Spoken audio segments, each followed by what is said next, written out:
आप देख रहे हैं ब्लैक नाइट और आज की घटना एक सुनील नाम के व्यक्ति के साथ घटी है। जब सुनील वाराणसी से शिमला घूमने जा रहे थे तब की यह घटना है। तो दोस्तों, इस कहानी को आप एंजॉय करें और चैनल पर नए हो तो चैनल को सब्सक्राइब करके बेल आइकन को ऑन पे सेट कर दें। तो चलिए कहानी को स्टार्ट करते हैं।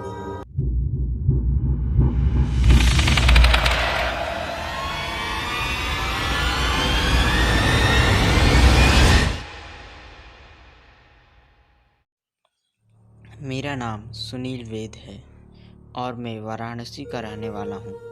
मेरे पिताजी शिवाजी के मंदिर में पुजारी हैं। ट्रेन में सफ़र करने वक्त मेरा सामना रहस्यमय खौफनाक भूतिया शक्तियों से हुआ था। उस दिन के बाद मैं काफ़ी ट्रेन में बैठने की हिम्मत नहीं कर पाया हूँ। ट्रेन का सायरन बजे तो मेरी धड़कन बढ़ जाती है। मेरे साथ वो दर्दनाक घटना तब घटी थी जब मैं अपने दोस्तों को बकुल और प्रदीप के साथ शिमला घूमने जा रहा था। हमने अचानक घूमने का प्लान बना डाला। तत्काल में ट्रेन टिकट बुक किया और फटाफट रेलवे स्टेशन पहुंचे।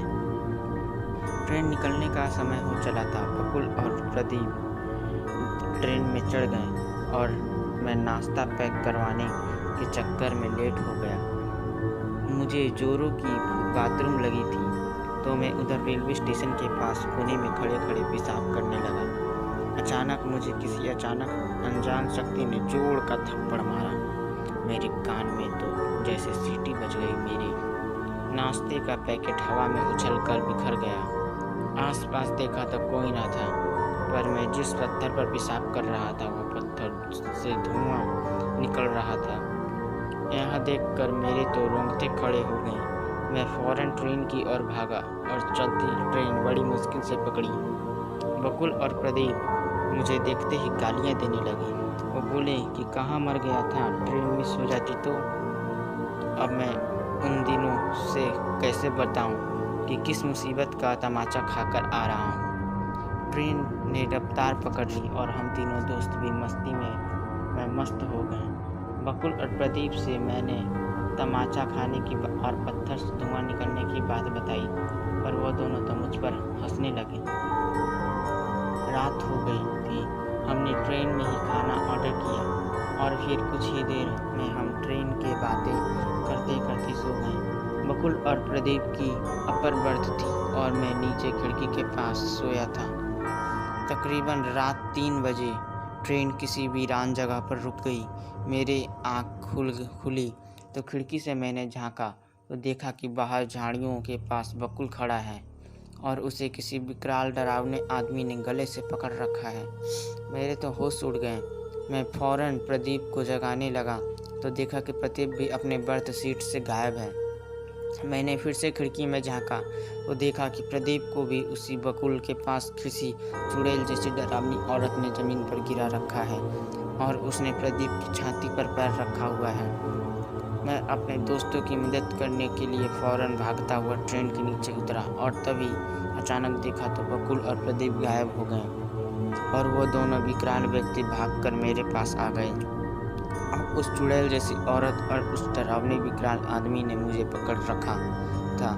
डर का आलम यह था कि मेरी हलक सूख चुकी थी और मेरे मुंह से आवाज़ तक नहीं निकल रही थी। वह चुड़ैल जैसी औरत बोली कि हम दोनों रेलवे स्टेशन से तेरा पीछा कर रहे हैं। हमारे रहने जगह को तूने गंदा किया है, इसलिए अब हम तुझे अपने साथ ले जाएंगे और तेरे खून से वो जगह साफ करेंगे। इतना बोलकर वह दोनों मुझे झाड़ियों में खींचने लगी। मैं तो अधमरा हो गया था, फिर भी भागने की कोशिश कर रहा था, पर मुंह से आवाज़ निकले तो कोई मेरी मदद को आए ना। तभी अचानक ट्रेन का सायरन बजा और वह दोनों रहस्यमय भूतिया लोग मेरे हाथ झटक कर भाग गए। मैं बवालों की तरह ट्रेन की ओर भागा और ट्रेन में घुस गया। फिर से ट्रेन चलने लगी। मैं चुपचाप अपनी सीट पर जाकर सो गया।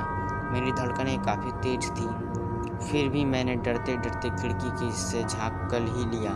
तभी देखा तो वह विकराल आदमी और वह चुड़ैल की जोड़ी सामने झाड़ियों में ट्रेन के साथ दौड़ रहे हैं और उन दोनों के मुंह मेरी ओर है। अब मैं खौफ से आतंकित रहा। मैं दहाड़े मारकर रोने लगा और चीखने लगा। हमारे डिब्बे के सारे मुसाफिर जाग गए और तभी देखा तो बकुल और प्रदीप दोनों कमीने दोस्त अपनी सीट पर से नीचे उतरे हैं। वह बोले कि हम तो उठे ही नहीं, अपनी सीट पर ही सोए हुए थे, जबकि मैंने उन दोनों को ट्रेन में ना पाकर ही उन दोनों को बचाने के लिए ट्रेन से नीचे उतरने का जोखिम लिया था। सब ने मुझे शांत करवाया। मेरे दोनों दोस्त फिर पूरी रात जागते हुए मेरे पास ही बैठे रहे। हम तीनों दोस्त शिमला घूमे, पर ट्रेन की दर्दनाक हादसे की याद मुझे पागल किए जा रही थी। घर वापसी हमने बस में की। घर आने के बाद भी वह भूतिया जोड़ी मुझे डराती रहती थी। एक दिन मैंने अपने पिता से मदद मांगी। पिताजी फौरन मुझे उस जगह पर ले गए जहाँ पर मैंने पेशाब किया था। उन्होंने पानी की बाल्टी और झाड़ू मंगवा कर वह जगह खुद पानी से साफ कर दी और वहाँ हाथ जोड़कर बोले कि मेरे बेटे ने अनजाने में जो गलती की है उसके लिए मैं आपसे माफ़ी मांगता हूँ और आप लोगों की मुक्ति के लिए ईश्वर से प्रार्थना करता हूँ। उसके बाद हम घर चले गए। आज उस बात को 1 साल हो चुका है। वह जगह साफ कर आने के बाद कभी वो भूतिया लोग नज़र नहीं आए। मेरी मदद करने के लिए मैं अपने पापा का शुक्रगुजार हूँ। लव यू पापा। दोस्तों, तो आपको यह कहानी कैसी लगी प्लीज़ हमें कमेंट करके बताएं और चैनल पर नए हो तो चैनल को फटाफट से सब्सक्राइब कर लें ताकि हमारे आने वाली सभी हॉरर स्टोरी की वीडियो आपके पास सबसे पहले आ जाए।